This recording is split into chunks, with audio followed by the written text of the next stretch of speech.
आत्मा का ध्यान करने वाला कौन है?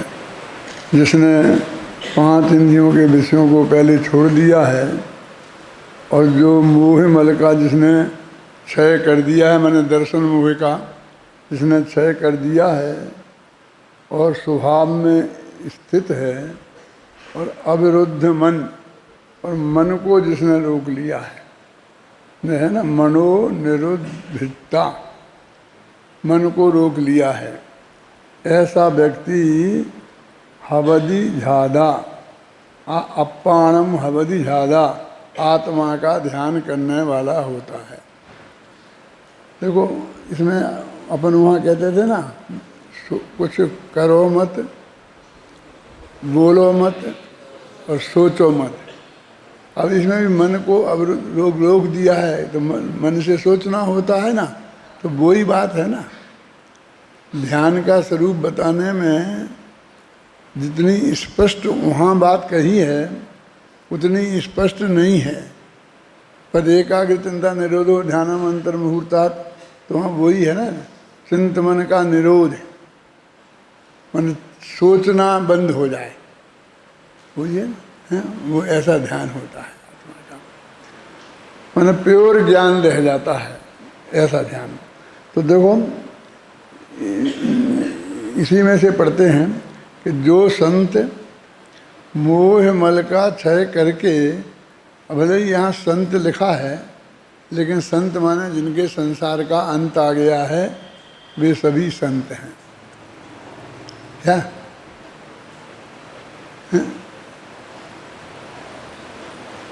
माने अवृत सम्यक दृष्टि, पंचम गुणस्थानवर्ती और मुनिराज, ये सभी जो संत मोह मल का क्षय करके, माने मिथ्यात्व का अभाव करके, विषयों से विरक्त होकर, मन का निरोध करके स्वभाव में समवस्थित हैं, अब स्वभाव में ठहर गए, वे संत आत्मा का ध्यान करने वाले हैं। देखो आत्मा में समवस्थित है ना, तो वही जो अपन ने कहा था, बस कुछ नहीं जानो, बस जानो भी नहीं, बस जानना भी सहज होने दो, स्वभाव में बस स्थित हो गए। तो स्वभाव क्या है? जानना देखना तो इसका स्वभाव है ना, और वो जान रहा है कि वो किसे जान रहा है। तो फिर जब तुमने झंझट खड़ी की, फिर एक काम सौंप दिया कि फिर निर्णय करो किसे जाने किसे नहीं जाने, तो उसका भी निर्णय अपन ने कर लिया था उस परीक्षा मुक्त सूत्र के आधार पर कि प्रत्येक समय ज्ञान के क्षयोपशम की पर्याय का क्या ज्ञेय बनेगा वो सुनिश्चित है। क्या अब तुम्हारा वो भी काम नहीं रहा, उसमें स्वभाव में, माने जो स्वभाव वही था ना, वो पर्याय स्वभाव था। द्रव्य स्वभाव एक होता है पर्याय स्वभाव। द्रव्य स्वभाव अनादि अनंत होता है जो कभी बदलता नहीं है, और पर्याय स्वभाव माने प्रति समय बदलता है, समझे ना। तो प्रति समय ज्ञान गुण है, दर्शन गुण है, उनकी पर्याय अवश्य होंगी और वे किसी न किसी ज्ञेय को जानेंगे। इसमें इतना हमेशा जोड़ के रखना कि वो मुख्य रूप से आत्मा का ही जानना होगा।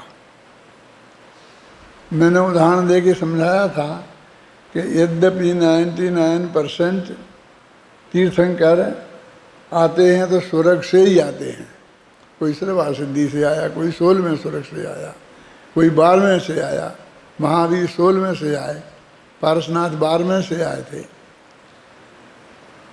लेकिन हम ऐसा नियम नहीं बना सकते हैं कि भाई आएगा वो सब स्वर्ग से ही आएंगे, क्योंकि हमारे सामने एक उदाहरण राजा सैनिक का है कि जो पहले नरक से आएंगे।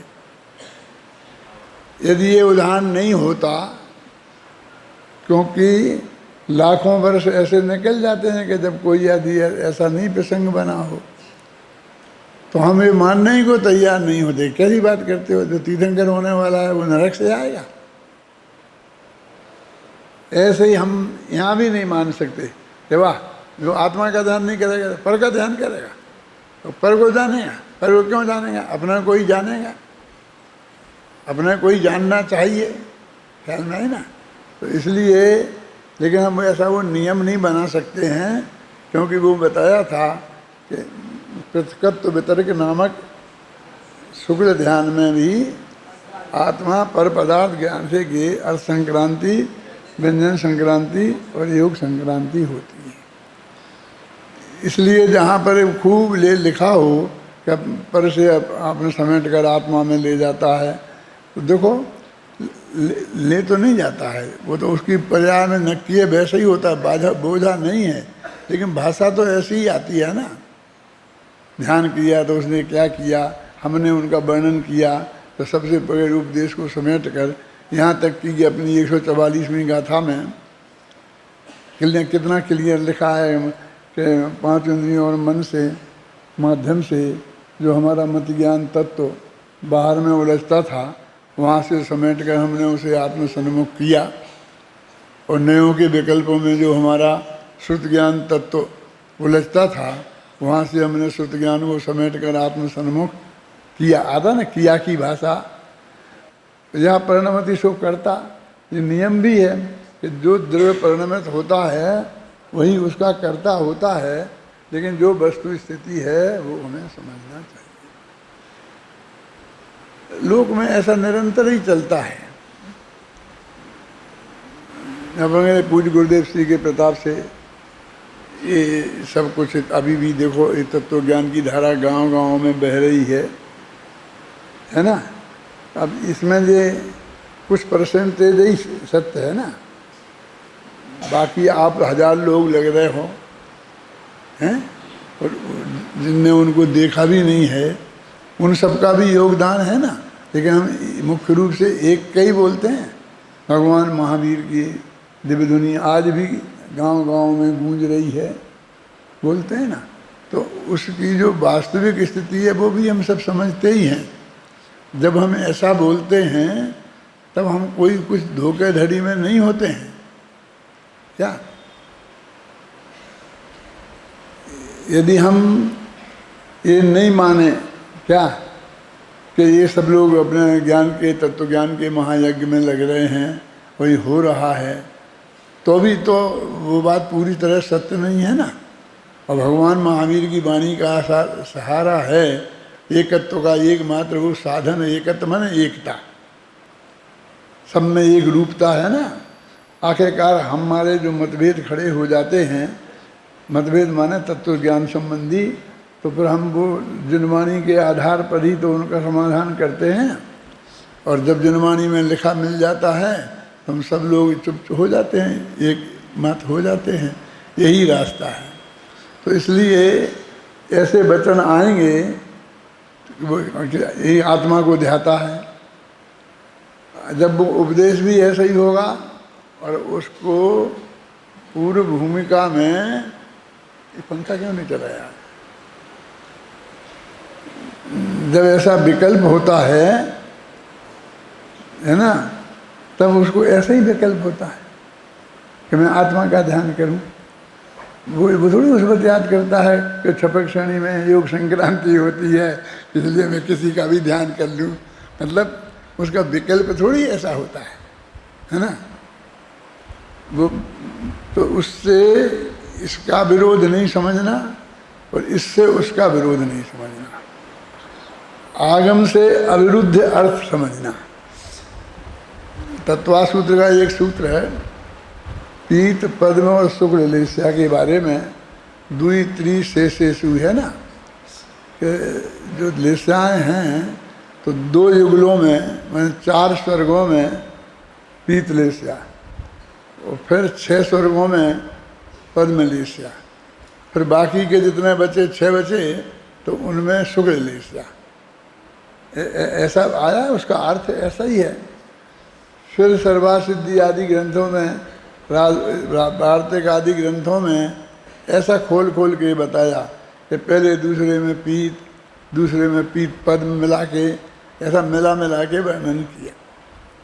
तो उन्होंने कहा वहाँ तो ऐसा बताया था, हमको याद कराया था, और यहाँ आप ऐसा बता रहे हैं, तो कौन सत्य है? तो उनने कहा ये सत्य है जो हम अभी कह रहे हैं, ध्यान से घबराना नहीं। कि क्यों? कि सामान्य शास्त्र तो नूनम विशेषो बलवान भवे, इस नियम के अनुसार ये जो विशेष कथन है ये बलवान है। फिर वो कहा कि आप वैसा ही कहते, आप ऐसा क्यों कह रहे? तो उनने कहा कि अन्य आगमों में ऐसा है। तो तुम अन्य आगम की बात यहाँ क्यों कहते हो? यहाँ तो तत्वासूत्र चल रहा, तो उसी के हिसाब से बताओ कि नहीं, विशेष स्पष्टीकरण है ना। हम उतना ही कहें, उतने के लिए थोड़ी हमने ये टीका लिख रहे हैं। जो सूत्र के अनुसार जैसा जो अर्थ तुमने किया उसके लिए थोड़ी ऐसा अर्थ लिख रहे हैं हम। उसके विस्तार के ज्ञान के लिए तो तुम्हें ये अर्थ लिख रहे हैं। इसलिए और आगम में इसकी डिटेल कैसी है, ये सामान्य कथन है और वो विशेष कथन है, इस तरह से आचार्यों ने हमारे जवाब दिए। हमारे गुरुजी हम पढ़ते थे जब मक्खनलाल जी थे, तो एडमिनिस्ट्रेशन में बहुत होशियार थे, मतलब तो जब भी कोई बात आती थी और नया बात आती तो नया ऑर्डर निकालते ना कि भाई ऐसा ऐसा करो। तो वहाँ की नियमावली भी छपी थी, समझे ना। तो हम लोग वो नियमावली रखते थे, उस नियमावली में से निकाल के कहते नियमावली में तो ऐसा लिखा है, पर आप ऐसा ऑर्डर कैसे दे सकते हो? कैसा नहीं, अभी तुम लोगों में तो कुछ है ही नहीं ज़्यादा, यहाँ शायद नियमावली भी नहीं होगी, और होगी तो अभी तुम लोग बहुत ज़्यादा सभ्य हो, उतने सभ्य हम नहीं थे। क्यों? वो नियमावली निकाल के बताते थे कि इसमें तो ऐसा लिखा है और आप ऐसा कैसे कर सकते हैं। तो उनका एक शब्द हुआ करता था, हमको यहाँ क्या टेसू बना के बैठा दिया है? टेसू समझते हो? जसवंत नगर वाले समझते होंगे। वो एक होता है वो कि दिवाली पे दीपक वीपक रखते हैं ना, तो ऐसा बना देते हैं और उस पर रख देते हैं, ऐसी कोई ऐसी चीज़ होती है। और उसको वो मतलब कोई भी चीज़ रख देते हैं, बिजू का जिसे बोलते हैं, खेत में लगा देते हैं, लकड़ी का बना के ऐसा खड़ा कर देते हैं, तो पक्षी समझते हैं कि कोई आदमी खड़ा है ना। तो क्या हमको यहाँ जो बैठे हैं, हम इसके लिए बैठे हैं, जब कोई विशिष्ट परिस्थिति आएगी तो उस विशिष्ट परिस्थिति में हम विशिष्ट ऑर्डर निकाल सकते हैं। वो उनका कहना सही है, क्योंकि नियमावली में कितना कितना लिखा जाएगा, संविधान में कितना ही बड़ा बनाया हो, लेकिन हर बात का समाधान तो हमें संविधान से नहीं मिल सकता है ना।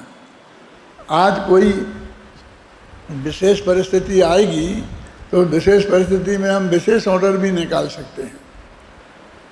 जैसे मान लीजिए कि अभी रोज़ाना एक्सीडेंट हो रहे हैं, 40 फुट ऊंचे दिया है, शराब पी करके गाड़ी चला रहे थे, है ना। तो वो कहते हैं कि संविधान में लिखा है कि जो शराब पी के गाड़ी चलाता हुआ पकड़ा जाए तो उसे फला धारा लगेगी और उस पर 500 रुपये जुर्माना होंगे। अब वो आदमी मर गया, अब तुम 500 रुपया ले लो उससे जुर्माने के। यदि ऐसे अपराध बढ़ते जाएंगे और 2-4 लोगों ने कह दिया ये है 500 रुपया लो, अब मुझे जाने दो, तुम केस करना अदालत में, 500 रुपये जुर्माना तो होंगे ना। तो कहते कि नहीं, अभी और कड़ा कानून बनाना पड़ेगा, 500 रुपये में 6 महीने की जेल। 500 के 5000 रुपये क्यों नहीं किए? क्यों? बेचारा गरीब है, वो 500 ही नहीं दे पाता है। ये अमीर वाले 5000 फेंक के चले जाते हैं। अब इसलिए जेल की सजा होगी, क्योंकि उसके बिना ये सीध में नहीं आएंगे। तो वो जो संविधान में लिखा है ना, अब यही तो हुआ, उन्हें जमानत दे दी। संविधान में लिखा है ऐसे केस में उसी बात लेकर इतना जमानत मुचल करके दे देते हैं। अब वो मर गया, ऐसा इतनी बुरी तरह से मरा, ऐसा हुआ, अब ऐसे केस में जमानत हमारे विवेक पर भी निर्भर करती है। कानून में लिखा है कि ऐसे जमानत दे देना चाहिए, लेकिन वो जज कह सकता है कि मैं नहीं दूंगा। फिर तो जजों की बैठालने की ज़रूरत ही नहीं है ना, पूरे कानून से बन के ही चलें। तो हैं।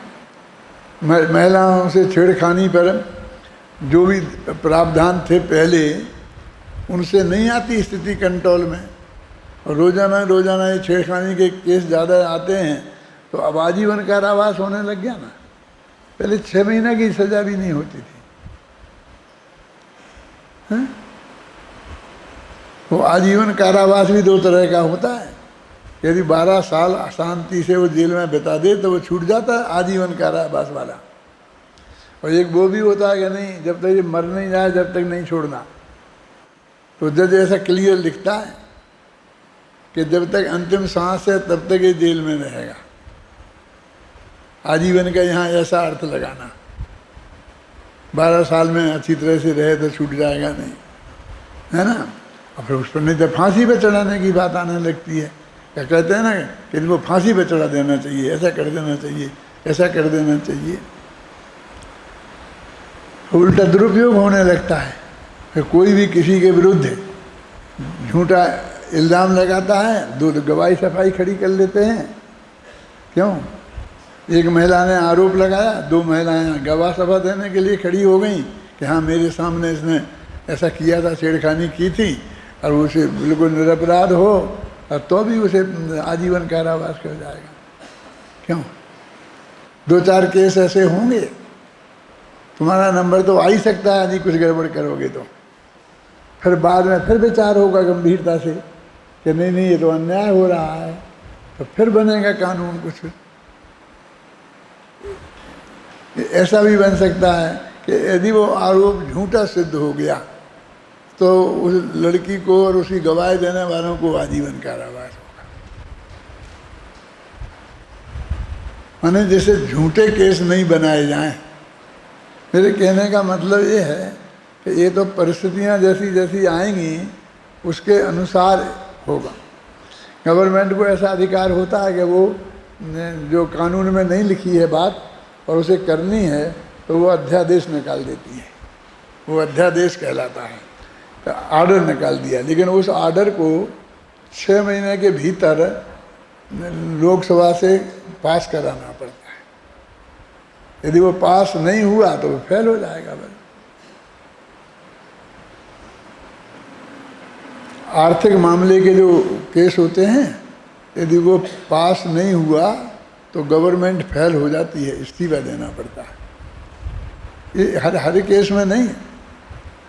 जैसे उसने अध्यादेश निकाला कि अभी तक लड़कियों की उम्र 18 वर्ष की उम्र के बाद होती है और अब 21 वर्ष हम करते हैं, तो इसे लोकसभा में पास कराना पड़ेगा। पास होगा तो चलेगा और नहीं होगा तो फिर वही 18 पे आ जाएंगे, ख्याल में। लेकिन कुछ ऐसे होते हैं आर्थिक मामले में कि उनने जो बजट पेश किया और वो बजट पास नहीं हुआ तो फिर गवर्नमेंट को इस्तीफा देना पड़ता है, क्योंकि ये तो मूल बात है, ये तो सामान्य बात नहीं है क्या है? इसलिए विरोधी दल भी इसके प्रति बहुत सतर्क रहते हैं कि गवर्नमेंट ना गिर जाए, तो खूब विरोध भी करते हैं और अंत में वोट फिर उसके पक्ष में ही दे देते हैं। क्योंकि ऐसी बार बार गवर्नमेंटें गिरा देंगे तो फिर चुनाव होंगे, फिर चक्कर खड़ा होगा।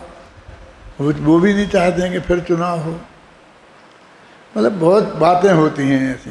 तो जैसे नियम इसमें होते हैं ना, ऐसे ही अपने शास्त्र में भी होते हैं, अपवाद भी होते हैं, समझ में आई ना। क्योंकि उतनी बारीक बारीक बात हमेशा नहीं कही जा सकती। पर का ध्यान छोड़ के आत्मा का ध्यान करो, आत्मा में ही ले जाओ। अब ये सारे कितना कथन है, और अपन वो भी कि सोचो मत बोलो मत, वो भी कथन है, और वो भी आगम में ही है, और उसका भी ये विरोध नहीं है। तो हमको इसका बैलेंस अपने दिमाग में समझना पड़ेगा। ऐसे झगड़ने के लिए तो हमारे लिए बहुत स्थान है। जब ये अपेक्षा वो वक्ता कह रहा हो तो अपन दूसरी अपेक्षा उठा के खड़ी कर दो। वो कहता पर को छोड़कर अपने आत्मा के बारे में सोचो, तो कहे नहीं साहब दृढ़ संग्रह में लिखा सोचो नहीं। क्या दृढ़ संग्रह में सोचो नहीं लिखा है तो कहेगा वहाँ लिखा था है कि मन को समेट कर आत्म सन्मुख करे। मैंने दोनों को पेश कर सकता है ना, इसलिए हमको बहुत गंभीरता से वो हम रहें तो ही हम जैन धर्म का मर्म समझ सकेंगे। अन्यथा लड़ने झगड़ने के लिए तो बहुत मसाला है। जो गुरुदेव श्री चर्चा के लिए किसी से तैयार नहीं होते थे ना, तो वो यही तो कहते थे कि हम तो निश्चय की बात कह रहे हैं और वो सामने वाला आगम के नाम पर व्यवहार वचन ले लेके आएगा, और व्यवहार वचन तो निश्चय से बहुत ज़्यादा है ना।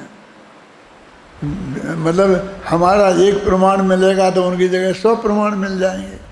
ये उपदेश तो कई जगह मिल जाएगा कि तुम पर से हटकर अपने आत्मा में के बारे में सोचो, आत्मा का विचार करो, आत्मा का चिंतन करो, आत्मा का जाप करो। क्यों आएगा कि नहीं आएगा? अब फिर वो कहे बोलो नहीं, सोचो नहीं, तो झगड़ने के लिए तो बहुत जगह है। लेकिन एक ये भी अपेक्षा है, क्या है वस्तु स्थिति क्या है, वो मेन मुद्दे की बात है कि हमारे चित्त को निर्भर होना चाहिए, उसके बिना ध्यान संभव नहीं है। क्या आत्मा का ध्यान कहो चाहे वो जो भी ध्यान जिससे केवल ज्ञान की प्राप्ति होती है, उसका ज्ञेय पदार्थ कुछ भी बने, हम उसे आत्म ध्यान ही कहेंगे। समझ गए ना? उसे हम धर्म ध्यान कहेंगे, निश्चय शुक्ल ध्यान कहेंगे।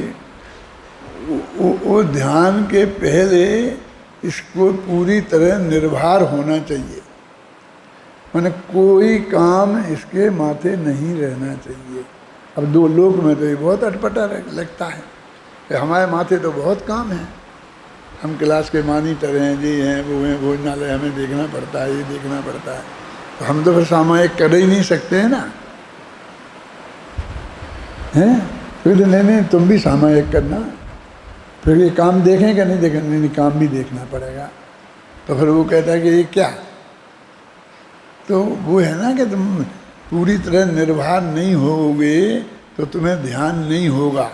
जो हमने ये कहा है तो वो हो नहीं रहा है ना। प्रैक्टिकल तो ये देखो कि नहीं वो बहुतों को, चौथे गुणस्थान वालों को, पांचवें वालों को, छठवें वालों को हो जाता है ना, सही अंतर मुहूर्त तक लगातार, लेकिन वो असली ध्यान भी हो जाता है। कि हो जाता है ना, लेकिन उसे केवल ज्ञान तो नहीं हो जाता। वही तो है ना कि बाहुबली के माथे पे कुछ भार रहा तो लौट लौट के आ गए। अब क्या भार रहा, क्या विकल्प रहा, अब तुम कल्पना करते रहो। अब जिसने ये कल्पना की कि मैं भरत की भूमि पर खड़ा हूँ, उनने वो देखा कि जब वे गए थे दीक्षा लेके, तब इन दो भाइयों में झगड़ा हुआ था, तो उनने अपने मन में समझ लिया यही सोच रहे होंगे। बनारसी दास जी जब स्वर्गवास उनका होने लगा, समझ लो अंतिम समय था, तो लोग आते थे और फिर बैठ जाते, वो गप्पे लगाते हैं बस, थोड़ी देर तो धर्म की बात करते हैं, फिर दुनियादारी की बातें करने लगते हैं। अब वो बेचारा बैठा रहता है वहाँ, क्या करे, सुनने को बाध्य है। वो इस पोजीशन में भी नहीं है कि वो कह सके कि तुम इन्हें बाहर कर दो। क्यों? मेरे जैसा आदमी तो पहले से ही कह देता है कोई मत आना, कोई को मत आने देना। क्यों? लेकिन हर एक की तो नहीं है ना ये बस की बात इतनी। तो मालूम क्या हो रहा था, ये कह रहे थे कि इनके प्राण किसी में अटके हैं कहीं, इसलिए नहीं निकल रहे। वो समझते हैं कि कहीं से हमारा विकल्प होए कि ये काम स्मारक का होना बाकी है, अब मैं जा रहा हूँ तो ये काम कैसे होगा, तो पर मेरे प्राण नहीं निकलते। प्राणों को निकलने में दिक्कत होती है। मूर्खों की कमी थोड़ी है दुनिया में। क्यों है कि हमारे किसी विकल्प के कारण हमारा कुछ क्षण के लिए भी हम हमारे इस देह में रुके रहेंगे, ऐसा संभव है क्या? नहीं है ना। तो उन्हें प्राण अटके हैं। अब वो बनारसी दादी सुन रहे थे, तो थोड़ी देर तो सुनते रहे होंगे कि कहने वाले कहते अपन को क्या लेना देना, लेकिन फिर भी उनको तीव्र विकल्प चल गया। तो उसी वक्त उनने वहाँ पर स्लेट रखी थी और पेंसिल, क्योंकि वो रख देते हैं ना कि तुम्हें नहीं बोल पा रहे तो इस पर लिख देना, तो उन्होंने उसमें लिखा ज्ञान कुतक्का हाथ मार अरि मोहना चले बनारसी दास फेर नहीं आवना। उन्होंने लिख दिया कि ज्ञान रूपी कुल्हाड़े से, कुतक्का माने अपन कहते हैं कुतक्का दिखा दिया। आजकल तो उल्टा हो गया। पुराने ज़माने में हम तुम्हें चिढ़ाते थे, बताते थे कि तुम चाहे जो कुछ करो हम नहीं करने देंगे, तो उसको हम कुतक्का दिखाते थे। माने उसका अर्थ निषेध होता था। और आज तो दिग्विजय होता है, तो हम जीतेंगे ऐसा प्रधानमंत्री बताता है। जीत गए तो बताता है, हार गए हारने वाला नहीं बताता है। तो मैंने कहा क्या हो गया, उल्टा हो गया है? कुतक्का माने करवट है ना। आप आते हैं कि वो समय साल में एक कलश आता है ना, करवट से वेद विज्ञान रूपी छेनी से छेनी आती है, करवट आती है, हैं? तो ज्ञान कुतक्का हार मार अरि मोहना, मोह रूपी शत्रु को मैंने ज्ञान की कुल्हाड़ी से खत्म कर दिया है। मैंने मिथ्यात्व का मैंने अभाव कर दिया है। चले बनारसी दास फिर नहीं आवना। अब बनारसी दास तो जा रहे हैं, अब दोबारा आने वाले नहीं। नहीं भी कहते वो, क्या जरूरत थी? ये कोई बहुत बड़ी अच्छी बात नहीं है। क्यों वे उलझे उन लोगों की बातों में? लेकिन उससे इतना सीखने को तो मिलता ही है ना कि आप लोग एक तो उधर जाओ नहीं, जाओ तो गप्पे मत लगाओ, लगाओ तो कम से कम उनके बारे में कुछ ऐसी बातें मत करो। घर वाले बेचारे क्या करें? अब तुम आए हो, वो बीमार आदमी को देखने आए हो, अब वहाँ तुमसे कैसी कड़क भाषा में कैसे बोलें? मेरे जैसा कोई आदमी हो वो अलग बात है, उसे छोड़ देना है। वो तो कह सकता है। कुछ गुरुदेव श्री कह देते थे ना, कुछ गुरुदेव जाओ बस हो गया जा, हैं? लेकिन मैंने गुरुदेव श्री को भी देखा, लेकिन मैंने देखा सभी लोग ऐसे जो होते हैं जिनको ज़्यादा ऐसी भीड़ परेशान करती है, तो वे सभी लोग आचार्य विद्यानंद जी के पास में जाता था तो वे भी, अब डॉक्टर साहब बात अपनी हो गई, अब आप पधारो, मैं सामयिक में बैठूंगा, मैं थोड़ा मुझे काम है, मैं आराम करूंगा। पहले तो नहीं बोलते थे, पहले तो बहुत देर तक और बोलो ऐसे ही बोलते थे, और बोलो और बताओ। कभी नहीं कहा कि तुम अब बंद करो जाओ। लेकिन अब जब से ज़्यादा बीमार हो गए और समाधि में एक तरीके से हो गए, तब से अब मैं भी नहीं जाता हूँ, क्योंकि उनको कोई रस नहीं रहा, ना मुझे ना उन्हें। एक दफ़ा लास्ट में गया था, मैं जीना नहीं चढ़ पाता, और महाराज ऊपर रहते थे 2 मंजिल, तो हमेशा महाराज उतर के आते थे। घबराना नहीं, क्या वो कहते तुम मत चढ़ो, तुम तो बीमार हो ना। और वे ऊपर से उतर के 2 मंजिल से उतर के आते थे, और फिर हम बैठते थे, चर्चा करते थे। 2 कुर्सी ऐसी बगल में बराबरी की डाल देते थे, बैठे थे। अब अंत में लास्ट में मैं गया तो उन्होंने कहा भाई अब मेरे बस की नहीं है कि मैं उतर के आ सकूं, और मैं एक उनसे कह नहीं सकता हूं कि तुम चढ़ के आओ। तो अब की बार तो बस ऐसा ही होगा। फिर उनके मन में आया तो उन्होंने वीर सागर से कहा ऐसा करो, 1 मंजिल मैं उतरता हूँ कैसे भी करके, और 1 मंजिल तुम उन्हें चढ़ा के लाओ कैसे भी करके। वैसे हम 1 मंजिल में चढ़ा, 1 मंजिल पे उतरे, और बीच की मंजिल में 2 कुर्सी डलवाई थी उनने, बिल्कुल ऐसी बराबरी की, और हम दोनों जने बैठ गए। उन्होंने कहा बस मेरे से उन्होंने यही कहा कि बहुत हो गया काम, अब बंद करो, अब अपना आत्मा एक जगह शांति से रहो, और जो भी हुए अब ये दौड़ धूप बंद करो, आपने बहुत काम किया। ये बात उन्होंने मेरे से